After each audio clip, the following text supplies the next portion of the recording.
Perfect. Hi, Embracing Only family. We are back again with another amazing episode. And I am so happy to introduce you today to Shiva Roofeh. We are so honored to talk to her. So, Shiva is a self described curious rebel, secret punk, perpetual smiler, partner, culture creator, learning design specialist. She's worked at all levels of organizations from director to individual contributor in small startups as well as established businesses. If that wasn't enough, Shiva has quite the interesting backstory. She's been a refugee, an immigrant, a migrant, and she's lived and worked in 6 countries across Asia, Europe, and North America. Shiva says that her lived experience is as valuable as her work experience, and she leverages both to create mile deep change and relationships with and for her clients. She's worked with Fortune 500 companies, helping leaders be and do better by understanding their systemic, collective, and individual power so they can use it in service of the greater good. Shiva, it is such a pleasure to have you with us here today. Same. Thank you so much for having me.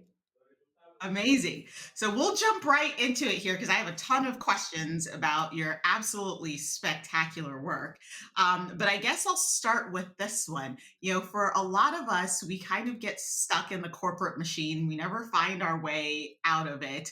And it sounds like by the nature of your work, you're really tackling some of the most unpleasant parts of being with corporate. Mm. So, what prompted you to start this leadership culture for focused career? Was there a catalyst that happened while you were in corporate that pushed you out to do this work? I think I never really fit into corporate, to be perfectly honest. And as long as I can remember, I knew I never wanted to have a 9 to 5 job. I knew I wanted to travel the world. I knew I just couldn't do the typical things expected of me. Um, but I tried, of course, because I drank the juice. I went through the factory that we all go through, especially living in North America. So I tried. I tried to work in an organization, and one of the first real jobs that I had was as the director of studies at a language academy. And we had gotten to the point where our students, their English language level was just too high anyway. We need to do something else. And it was just pure coincidence, which like it drives me nuts because no matter how much you try to plan your life, shit just happens. And like one small thing, in this case, it was literally an article that I read that changed everything for me. So at the same time that we were trying to think of what else can we do in the academy, I read an article on like my mind wants to go into the depth of the article, but I'll try to zoom out. So the article in general was around cultural differences and how that came into play and led to a lot of plane crashes. I think in the 1970s when different companies were merging, right? So you had like North American Airlines and Korean Airlines merging together, and and this is terribly like it's a horrible way to discover this, but when they were listening to the black box recordings of the plane crashes, they started to notice there was a difference in not the words being said, but what was being understood between the pilots and the co-pilots. And as they investigated further, they started to realize like the pilot from North America has a very direct communication style, whereas the one from South Korea, has a much more indirect communication style, especially since they were co-pilot speaking to the pilot. So power dynamics coming in there. And as I was reading that, I'm like, this makes sense. This makes so much sense. And it made so much sense to me. I realized because of my background of being both Iranian and then also being raised in the United States, I can understand multiple cultures. So from that one fucking article, I was like, I got to do this. This is what I have to get into. This I have to learn more about this. So I started to research cultural intelligence. I found as much material as I could, which at that point wasn't so much. It was a fairly new field in the West, right, in the global minority. Um, and then at that time, there wasn't so much appetite for that kind of content and information and knowledge where I was living in Spain. Um, and a friend said, "Well, you should get into leadership development because there's all this like everyone wants something like everyone wants to do leadership development in corporate." I'm like, what the hell is this thing of leadership development? And as I'm researching it, I'm like, it's everything and nothing at the same time. But as I got more and more into it, I started to realize a lot of the foundations are similar. So it's a lot around understanding your paradigms. What are the deep seated beliefs that structure your understanding of the world, that then lead to your behaviors, that then lead to policies, to processes, to different practices, to the cultures that we create? Um, and so that was the start of it. Like that one freaking article that I read just happened to come across at this time when I actually had power in an organization to do something about it. So those two things converged, and the magic of space and time coming together that led to where I am right now. It's amazing. I love that because, but I feel like, a lot of people read articles like this because, we go to MBA programs, we read Mm, articles, and we're like, ah, that's a cool case study. Oh, how am I going to talk about it? What grade am I going to get? But I think you're absolutely, I don't want to use the word rich, but you're absolutely uh, nuanced background of all the different spaces you've had to like hmm. be in, show up in, as probably like the only, as you said, in all these different spaces that probably informed your ability to then take action from what you read in a way in which that drives further impact. And so I want to unpack a little bit of what Olivia said in her bio, where where she, I guess it was your words that she used in the bio introduction, where she mentioned that my lived experience is as valuable as my work experience. You're a firm believer of this, and in the corporate space, we that kind of like a lived experience being like, show me your work experience. So how do individuals navigating these corporate like labyrinths really lean into that lived experience to show up, uh, to claim the impact that they can make? That's a great question. Um, oh God, and there's so much involved in this. So I think speaking into it, so not shying away from your lived experience, that's what's worked for me at least, right? Like every time I'm pitching to a client, um, and usually there's like a few of us and we have to introduce ourselves. A few of us, I mean a few consultants. I noticed that my global minority siblings are just presenting their education background, the MBA that they have, the school that they went to, all the companies they worked at, whatever. I don't talk about any of that. Like when it gets to me, I tell them the whole spiel and I tell them, like, I'm going to tell you about my life because that is the thing that informs my work the most. So I talk about being born in the middle of a war, of being born to a Muslim mother and a Jewish father, of being a refugee at the age of 4, of moving to New York City, all of that, right? I never mention the school that I went to. I never mention what I studied, and I never mention the organizations I work with. So I think really taking the space and time to explore your own story and how you got to where you are, because I think we also take that for granted. And I think as the global majority, we we've I mean we've been our minds have been colonized in a sense to think that we are less than. And so we don't allow ourselves often the space and time to really value the lived experiences that we had. We're also told often that our experience is not universal, but in many ways it is because we are the majority. So I think depending on where you're working, it is of great value to bring in that lived experience and make it known, right? But to do that, what's helped me again is for the past, I don't know how many years now, like maybe 8 years, practicing what that story is, changing it and shifting as my understanding of my story has changed and shifted. But I will also say that it's a little easier for me to do that because of my proximity to whiteness, right? I know this is a podcast, folks can't see me, but I'm very white passing.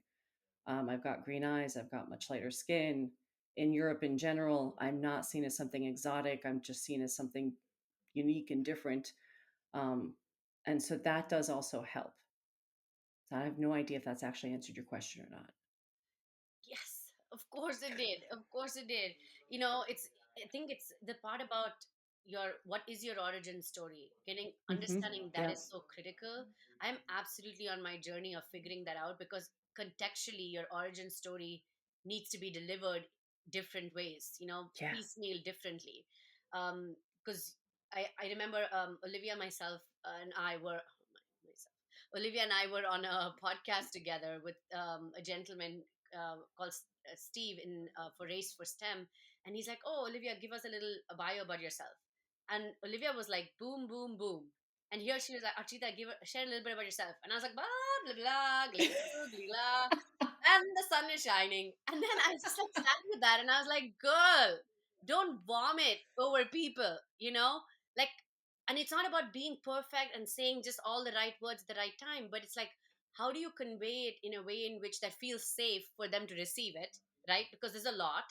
And then at the same time, drives the impact that you're seeking in that moment. Yeah. And that is like such important work. And also it's I've noticed for most folks, just being that asking that question, tell me about yourself. Like a lot of folks freeze. We just don't know how to answer that, right? And it should be the easiest thing to answer in the sense that we are the only person who knows our story. We are the only person who knows the full depth and nuance of our own story.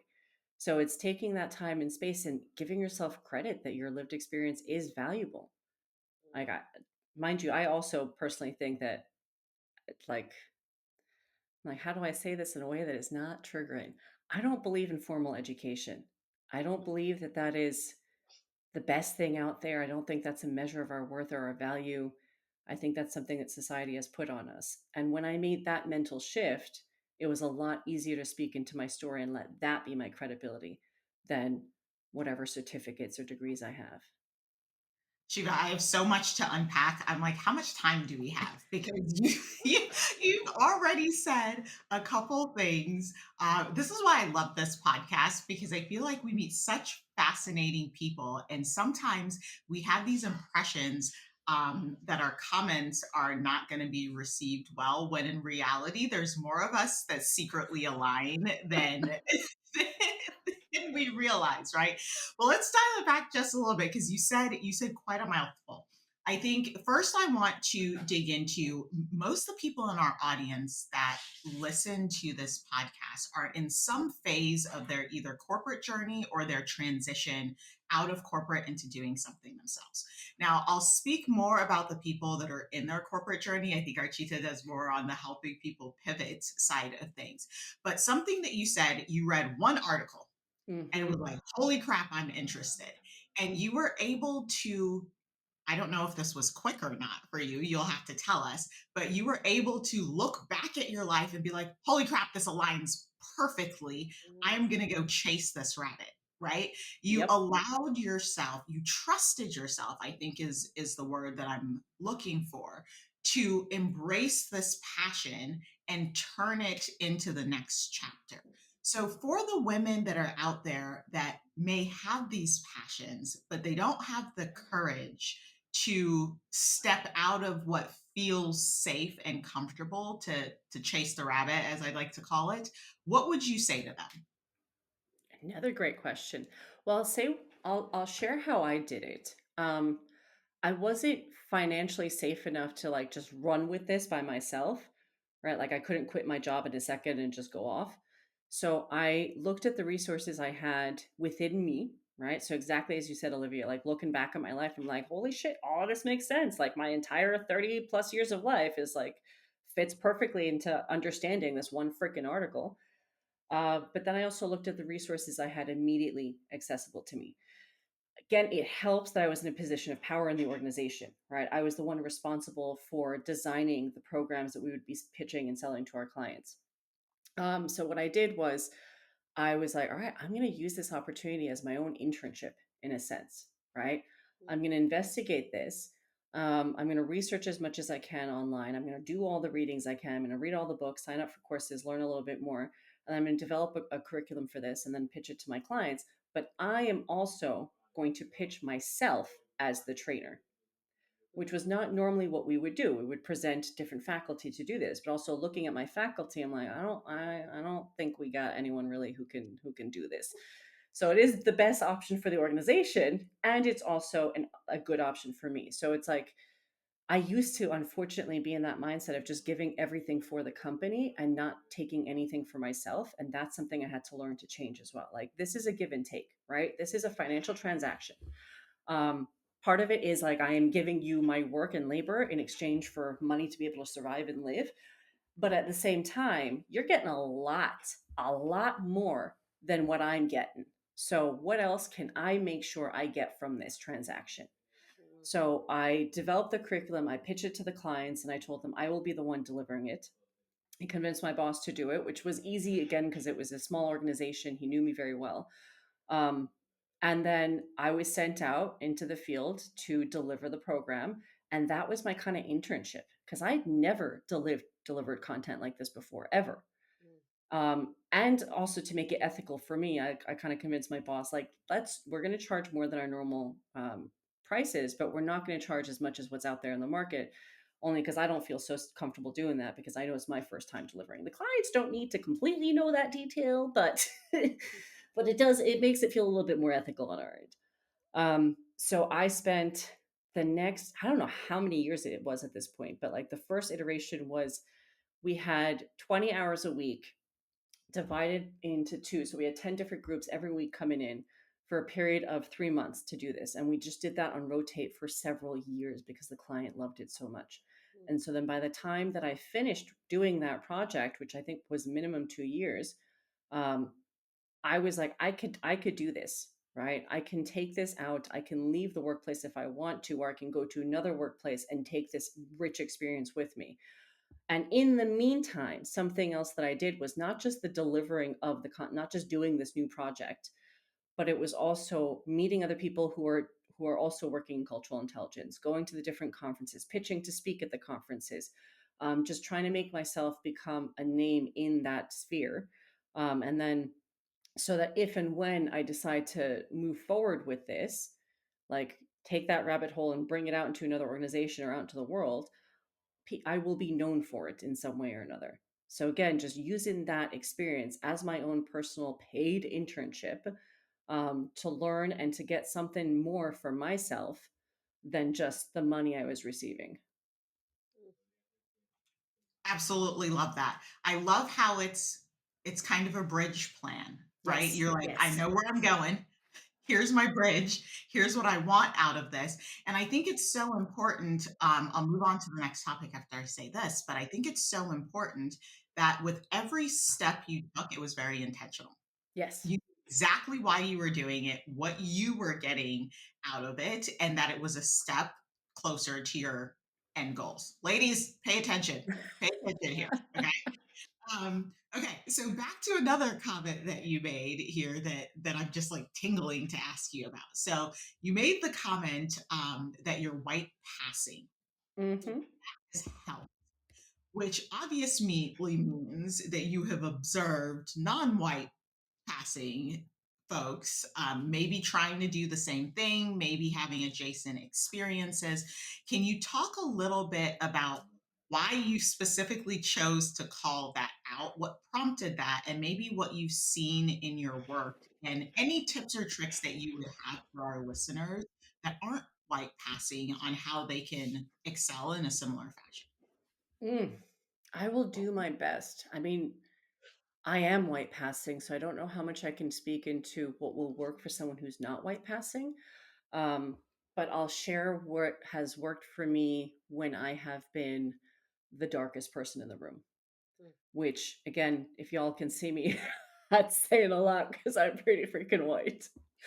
Um, okay, sorry, going back. I lost the first question. Apologies. What was the first What, question? what did you observe that made you make that comment in the first place? Okay. The This is another long story. I don't know how to answer questions directly, so we're going to take the scenic route for this. Um, so when I moved to Europe, I still came with the concept of not being white that was driven into me in the United States. And even though I grew up in New York City, which is very, very diverse, I was still never allowed to be USian, right? And I'm very clear on saying USian, not American, because America is the entire freaking landmass. So I came with this idea that I am not white. And then when I came to Europe, I still had that in mind. That was still a perspective that I had. And then over time, I started to, I don't know, I just started to realize my body was much more relaxed. And I couldn't figure out why. Mm. And then in 2020, with the murder of George Floyd and Breonna Taylor, which were just one of many, many, many that had already happened. But being in lockdown, I had to start facing things that I had chosen to ignore in the past. And one of those things was realizing the reason why my body is so much more calm here is that here, especially in Spain, where I live, I look Spanish. People have no idea, Mm. right? And the difference in treatment is drastic. It's fucking huge. Mm. And I had noticed the difference in treatment, but I think I was still so stuck in my concept of not being white that I refused to accept that I'm being treated differently because I'm white passing. And so that was the first time I really started to realize, holy shit, they think I'm white, right? And like the comments, like the stuff that they tell you because they think that you're white, the obvious difference in treatment by the police, by the immigration officers, by everybody. I'm like, oh my God, this is what it is to be white. Holy crap, who knew? Right. So I think that's when I started to use the term white passing. Um, because that is literally what I feel I am in this context, right? It changes regionally and there's also global narratives, but in this context, I am white and that gives me tremendous tremendous power. And people don't know that I'm not white until I tell them, right? They might just think like my name's Shiva, they honestly think that my parents were hippies of some sort. They have absolutely no idea. Yes, Oh my like no gosh. joke. Yes, Oh my right? gosh. They're like, "Oh, you're named after the Indian goddess." One, they always think it's a goddess. I'm like, "No, it's a god." Yeah. And it's Hindu, not necessarily just Indian. And then they're like, and they just really genuinely think that my parents were hippies. So like that's what I started to realize. Wow, they have no clue. They have no idea. So that's that first question. This is where that concept of like realizing that I'm white passing and understanding the power that comes with that and the privilege that comes with that. That's how that came about. Um, and then the second question was around what was the second question? Apologies. Well, the second question, I was kind of like, if you've made this observation um, of how the white passing helps you, um, any recommendations for people that aren't white passing to thrive in that Mm, environment? But now that I hear the story, I'm not sure. Not sure if you're going to have any recommendations, but it's totally a thing. I could definitely resonate with that because the anxiety that I feel sometimes being here in the States when I go back to Jamaica, which is where I'm from, completely gone. You're yes. right. It something happens to you, your shoulders lower, that you're just not so, maybe the word is alert. You're not so alert and you're Yes. able to breathe a little bit. So that's very interesting. Oh, absolutely. And in terms of, I mean, advice, again, I am white passing in this context. So I can maybe give advice on not so much the white passing, but, or like for folks who are not white passing, but just folks who are obviously othered. Because in some contexts, that's still very much relevant in my life. Mhm. Mm, again, power always plays a part in this. So the stuff that's worked for me, which again may not work for others, is one, that owning of my story, um, learning to have a strong voice in pushing back with kindness, because some folks just can't handle the pushback they should be getting. Um, and ally is not the right word, but finding the people in the organizations that have more power than me who are open to understanding the difference in power that I have because of my identities and are willing to advocate for me. So in one of my clients, there's a woman she's a white woman. She's very high up in the organization, um, and I don't know. We just connected in some way, and I sensed that openness and started to build that friendship. And I do see her advocating for me, left, right, and center. Right? I do see her putting me forward for clients that I know other people would never do.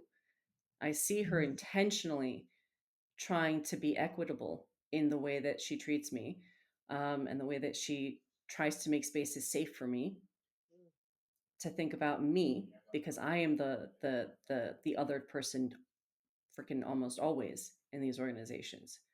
Um, so it's just like it kind of sucks because it feels like you got to play part of the game because it's cozying up to power, but it's cozying up to power with the intention of helping to funnel that power into something positive for the rest of us. I love that. I mean, I could keep going with the question. I'm going to take a breath and let Archita chime in here because I'm so fascinated with you and your work. Yeah, no, I'm just like reflecting a lot, quite frankly, because I'm thinking about, what you just mentioned of how all of these individuals will exist on a team, right? Individuals feeling othered, individuals who suddenly recognize, wow, in this context, I have power that I've never had before. And then individuals, just because of the way they look, walk, they already have the power as they walk into the room.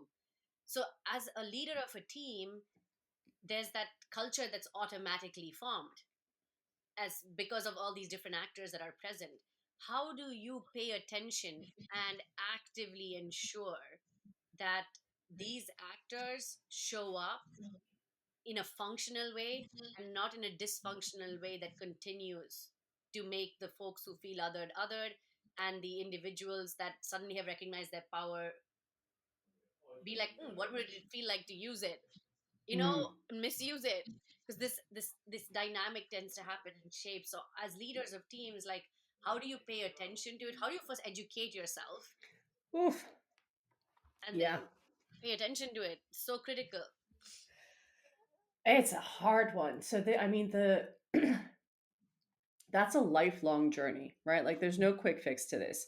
No. Understanding yourself, because what I'm hearing in that question is basically how do you help leaders, or how can a leader get themselves to start recognizing their own biases so that they can start noticing the inequities and inequalities in their Yes. teams. Mm. So I think, not think, what's helped me is like approaching things from genuine curiosity, right? Which is hard to do. Um, and when you feel those moments of like being triggered by something, allow your defenses to go down and ease into that trigger with like, the curiosity. So, for example, um, during my time as a leader, I came across, or not came across, someone shared with me the 15 characteristics of white supremacy culture by Tema Okin, Mm. which is a beautiful resource if you all get a chance to explore it. The website is just an absolute gem of a resource. It is written with so much love. It's amazing. And as I read through the different characteristics, I was reading on it on my laptop. Um, I was so freaking triggered. I slammed my laptop shut. I shoved it away from me. Like if I could, I would have thrown it across the room because I was so damn triggered because I saw myself in all of those characteristics. Oh, Right. dang. So being faced with your own biases, your own prejudices is really freaking hard. And I knew I had a choice in that moment. I can reject this and say, no, this is not me. This is not true. Or I can open the laptop again, take it little by little, like spend the time and space over months, over years, and just dive into this. Right. And that's what I chose. I chose to do that. I chose to get curious about it. I chose to read the whole website. It took me about a year to go through a grieving process. And I think this is what I mean by like it's lifelong work. And if a leader truly, truly wants to be able to help their team be as equitable as possible and to not tolerate the othering of others and not tolerate the dehumanization and really notice all that them in themselves, and then to ultimately be able to change the processes and policies that they have power over in the organization to make things more equitable, right? To create that systemic change and to create a culture of fairness and justice in the organization. It does start with yourself. And that Mm. really does start with the curiosity, but you have to understand that there's a lot of anger and frustration and loss that's going to be coming. And I think this is what holds people back. They know it's going to be painful. Like there's something inside of us that knows it's hard work. So, Mm. what that hard work looked like for me was once I got curious, once I started to read through it, it was looking back at my entire life and seeing the ways that I was perpetuating supremacy culture and inequity and unfairness without realizing, Mm. and coming to terms with all the unintentional harm that I had done, all the ways that I had misused my power without realizing I was misusing it. Mm. And that is like an ego death, right? My sense of myself was dying.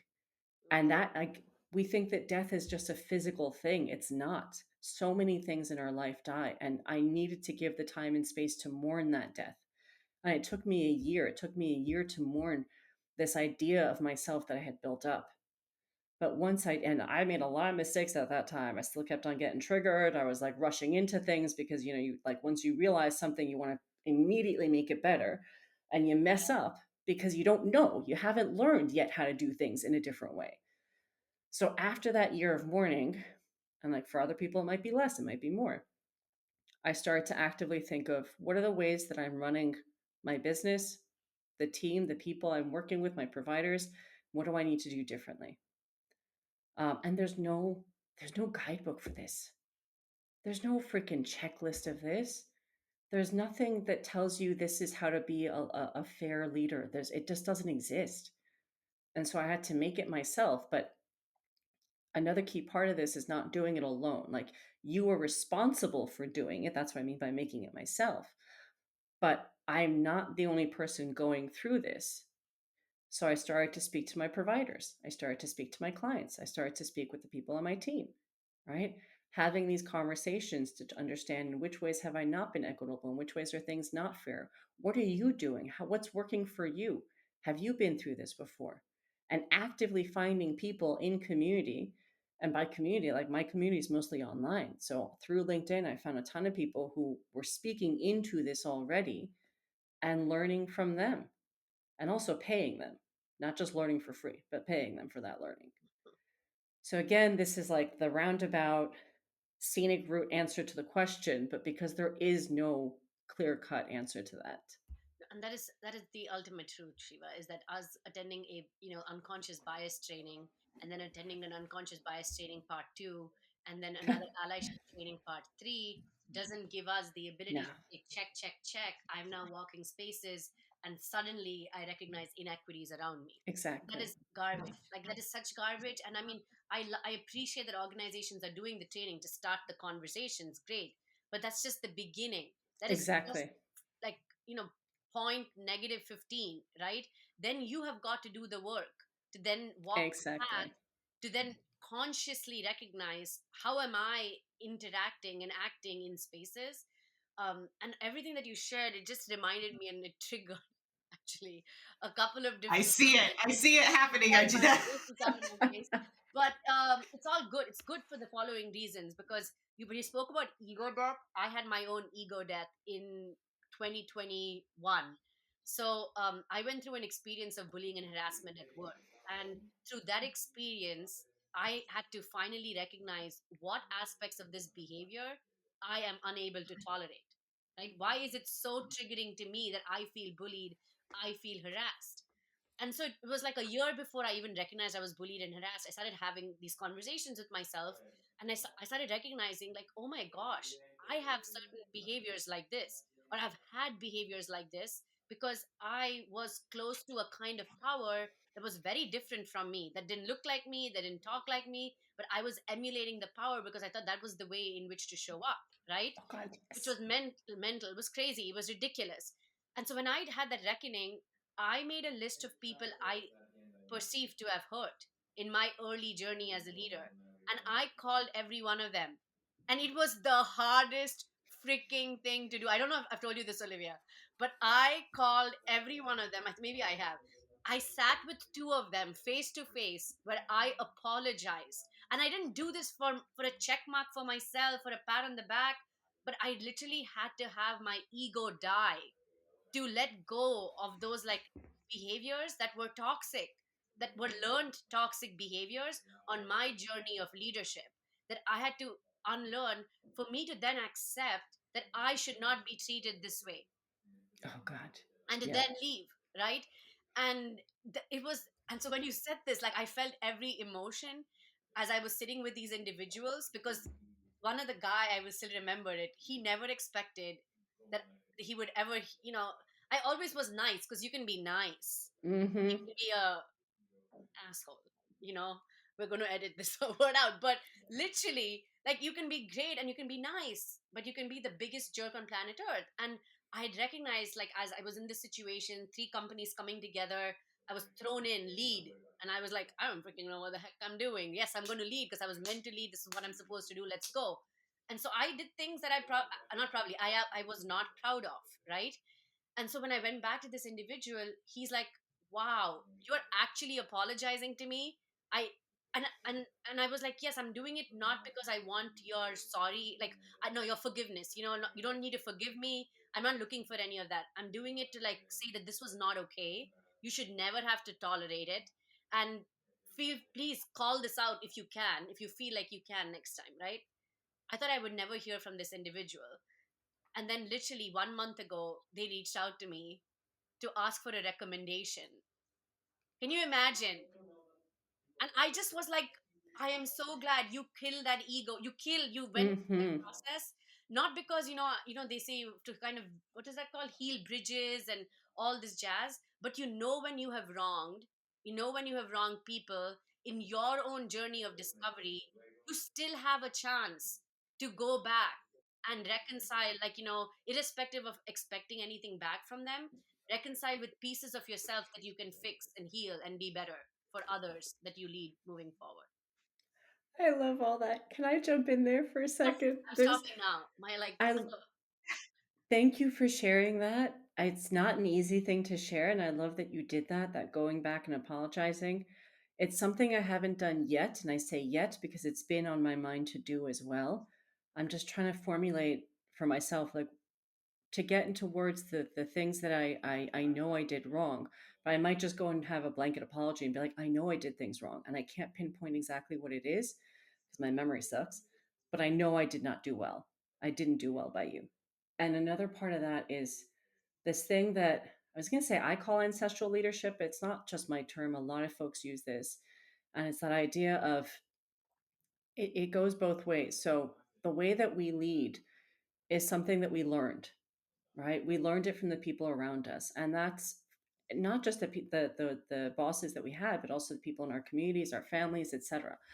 But in the work context, it is especially potent because, like you said, you look at the leaders above you and like, this is what success is. This is what I got to do. This is what it looks like. So we unconsciously take on the good, the bad, the beautiful, the ugly of those that were our leaders. And we replicate those behaviors and we replicate those paradigms without realizing. And a lot of folks don't want to accept that. A lot of folks want to think, no, like I had a really bad leader and I strive to be the complete opposite of them. And I think that's not possible unless you're really conscious of the ways that you are showing up that are not good. Like you have to accept that we're not just good, we're also bad. Mm, And so there's a lot of these things that seep into us without us realizing. We have inherited it, but we didn't realize we inherited it and we're passing it down. That's why that word, like Olivia, when you said the intentionality, it is really, really important, that intentionality. And that intentionality also comes from really accepting that we are not good people because we are both good and we are bad. And we have inherited both the good and the bad. And then what we're passing down to others is just going to create this constant cycle and domino effect. They're going to take us as the idea of what leadership is, and they're going to move forward our same behaviors, right? So even if we don't have children, we're passing shit down mm, constantly, mm, right? And it makes me think of the Iroquois idea that the seven generation philosophy, that the decisions you make today, um, I, I'm not going to get this perfectly, but the decisions that you make today should lead to a sustainable future 7 generations down the line. mm. Mm. Wow. And that's really powerful if you think about it in terms of your leadership. 7 generations from now, people are going to still be carrying the things that you pass down to them. So, what are those things that you're going to be passing down? What are you unintentionally passing down that's harmful that you can do something about right now? That's a powerful nugget. I might steal that one, Shiva. I'm not gonna lie.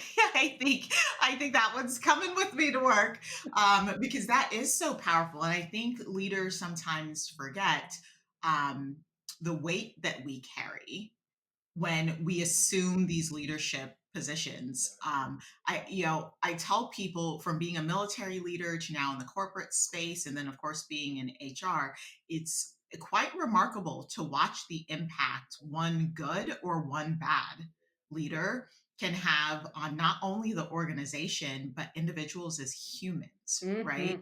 Mm-hmm. It's quite a powerful impact. So switching gears just a little bit, we had talked about DEI work a little bit earlier in the conversation, and I'm curious your perspective on the newest trend of companies walking back their DEI Oh, programs. right. Like taking Mhm. away the investment that they had initially put in. Yeah. Oh yeah. Oh my Oh god. yeah. So it's kind of an about face. You see all these DEI professionals being exited or resources being taken away, and they're just kind of left on the vine to die. What's your thoughts on But to be honest, I try not to read that stuff too much because it'll drive me crazy if I do. So I'm not as knowledgeable as I that? should be. But from what I have seen and heard and experienced, one, I think it's not a global thing. I think a lot of that news is coming out from the North America, not necessarily the rest of the world. I see in Europe, where my clients are, I'm getting more requests for DEI than I had in the past. So that's what I mean by like I think it's a regional thing, and we got to be careful in general. And I say this for myself too. Like we tend to center what's happening in the United States as like that's what's happening everywhere else, but Mhm, it's not. It's mhm. not. However, what happens in the United States, unfortunately, is a very strong force for what will happen in the rest of the world, right? Like the rest of the world, Mhm. unfortunately, takes a lot of cues from what's happening in the United States. So it could be that a couple of years from now, we'll be going through what the US is going through. But I think some of the things it could be is one, it's like, again, a mess of things together. Um, People are obsessed in organizations, and I see this with all my clients. They want quick wins. It's all short term thinking. They want things now, right? Anything involving justice is a long term game. It is planting the seeds now, knowing that you may never see the fruits of it in your lifetime. Mm. And organizations nowadays are not used to that thinking. It is purely now, right? Two, um, the whole idea of that part of that then leads to a sense of urgency. So if I don't see quick wins now, is it really worth it? Are we getting our return on investment? The term that I fucking hate so much. What is our return on investment here? Right. Um, I think actually that might be one of the biggest things going on. And then we're also seeing in general around the world an increase in fascism in the extreme right. And those groups and those paradigms have a lot of power, more power than we are willing to accept.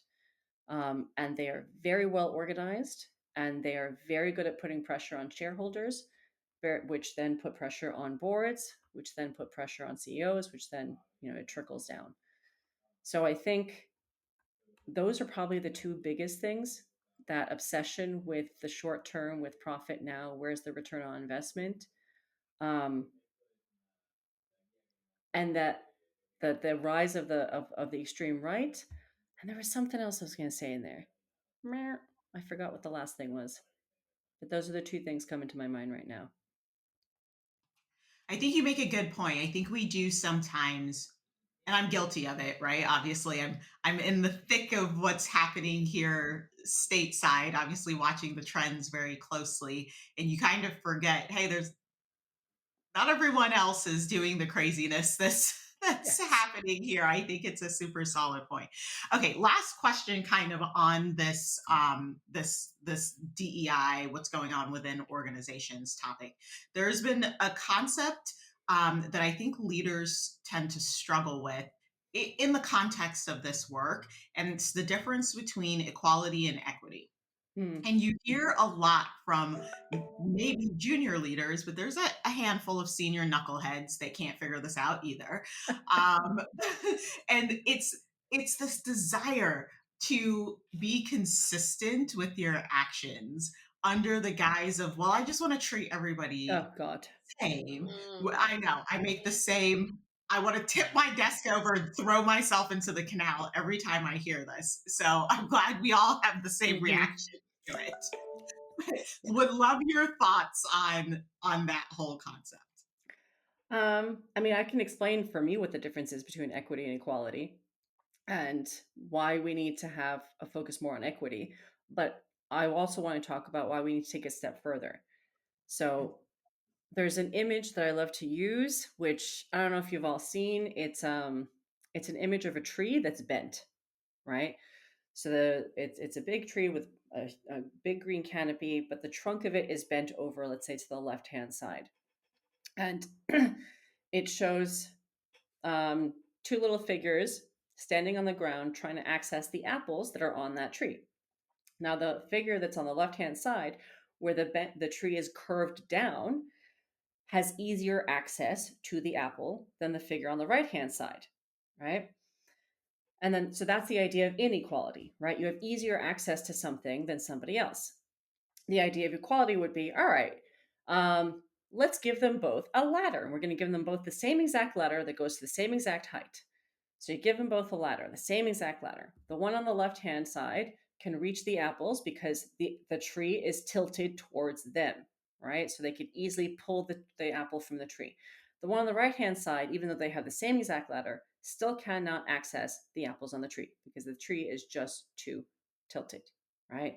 So that's that idea of equality. You're giving them the same resources and expecting the same outcome, but you can't because the tree is twisted, it's bent. The next image is, all right, so to fix this, we're going to keep the one on the left, the one who's, closer to the tree anyway. That ladder is going to stay the same, but the one on the right, we're going to give them a taller ladder, right? So the ladder is going to be different than the one on the left, and the ladder on the right is going to be taller so that they can access the apples on the tree. That's equity, giving people the different resources they need to be able to reach the same outcomes. But and this is what I love. And like, but I mean, the whole freaking problem starts with the tree being bent to begin with, right? Mm-hmm. We don't need to give people different Yes. resources. Exactly. Yes. If we don't, I mean, we're just trying to fix the fucking symptoms. We're not getting to the root cause of it. The root cause is the tree is bent and the tree is the system. So that's what, when we talk about justice, we talk about taking that tree that's bent and giving it braces and getting it to right itself up, right? So that both sides can have equal access, right? That's justice. And so when we talk about equity, equity is just a way to survive a system that is not equal. What we really should be getting towards is justice, where we're fixing that system. Only in a system that is truly justice focused, where the tree is completely straight, only then would we possibly be able to, and I'm not saying it's even gonna, it would be the best idea, but that only in that case, in this tree simulation, could we possibly give both sides the same exact ladder because the system itself had been fixed. Gosh, resonate on this. There are so many different visuals with this, and we, to your point, like lot of companies, a lot of teams, a lot of leaders, a lot of resources out there stop at equality because it's just easy, right? It's check boxes, Mm-hmm. right? Performance reviews, talent roadmaps, trainings, blah blah blah blah, whatever. Like this, check check check, done. The equity thing, it's very very very very few leaders, not organizations but leaders, who take the time and effort to see, well, okay, how do I help this person get a leg up? And justice, good lord, like we're waiting on justice to be served on like so many like larger systemic Yes. challenges, like in a work environment. It's very rarely found or even discussed ever, right? So we Yep. covered so much. I feel like we could have another hour of us having in conversation with you. I wrote down a couple of kind of key takeaways, and then Olivia, I kind of want to bring you home. And before that, Shiva, I'd love for you to share with our audience where they can find you, how they can support your work, what kind of work you do as well. So that we have a lot of folks in corporate spaces who are seeking cultural intelligence, leadership coaches, and advisors. I don't know what what the right title is. So please pardon me. And I feel like it would be so great to bring you on. But two things I wrote down here was one. Take the time to write out and think through your origin story, like to all our audience members this weekend or wherever it is, this week, whatever it is, just literally take an hour out and start the work. It is the most powerful gift you can give yourself as you occupy spaces that don't start with, hi, I'm Archita and I work for. Mm-hmm. Now, and then two, recognize the dichotomy that exists in us between the good and the bad and do the work to unlearn aspects of the bad, but know that it will take time, but do the work. It's no cop out for one training. So those were outside of all of the other things we spoke about. So Shiva, over to you, and then Olivia to bring us back. So any closing thoughts there, Shiva, and then where people can find you. Closing thoughts. This is hard. I'm like, there's so many things. The different resources that we mentioned throughout this, I really do recommend you check them out. So Tema Okun's Characteristics of White Supremacy Culture. Allow yourself to be open to hearing what they have to say. Tema has a beautiful way of explaining it in a way that you will get triggered, but that is deeply rooted in understanding the histories and the paradigms, and she just walks you through it with love. Ways to find me: LinkedIn, unfortunately, is the place to find me. And I say unfortunately because I'm just waiting for a much better platform than the one we have already. Um, that's probably the best way. Shiva Roofeh will be, that's the easiest way to find me. And the work that I do, yeah, I don't know how to name myself either. I call myself an organizational justice practitioner, which is something that I borrowed from a good friend of mine, Faizine Fazad. Um, and the work that I do in that, it is cultural intelligence learning. It's also leadership learning. But what I thrive in and what I love to do is not just the design and the delivery of like a one-off session, but what I do mostly is design longer term programs. So anything from 9 months, 1 week, but trying to make it a way that you build a community together, because that's what's going to keep the learning moving forward. Nothing is ever done alone. Um, yeah, and this is where I'm like, I don't know how to sell myself, to be perfectly honest. That I could tell my origin story beautifully, but what I do is kind of hard to explain unless you experience it. So, learning development designer is probably the best way. Facilitator, educator, orchestrator. I love it. Your work is so important, and the passion that you bring to it definitely shines through. Shiva, I wish we had more time just to chat, but we will definitely keep you in the community here, and hopefully continue to keep in contact. So, for everyone listening, thank you as always for tuning in. A couple of things that Shiva said that stuck out to me: as leaders, you have to remain curious no matter what. Even if you're triggered by your learnings for your own self, it is an honor and a privilege to lead people, and you will have an impact on their lives.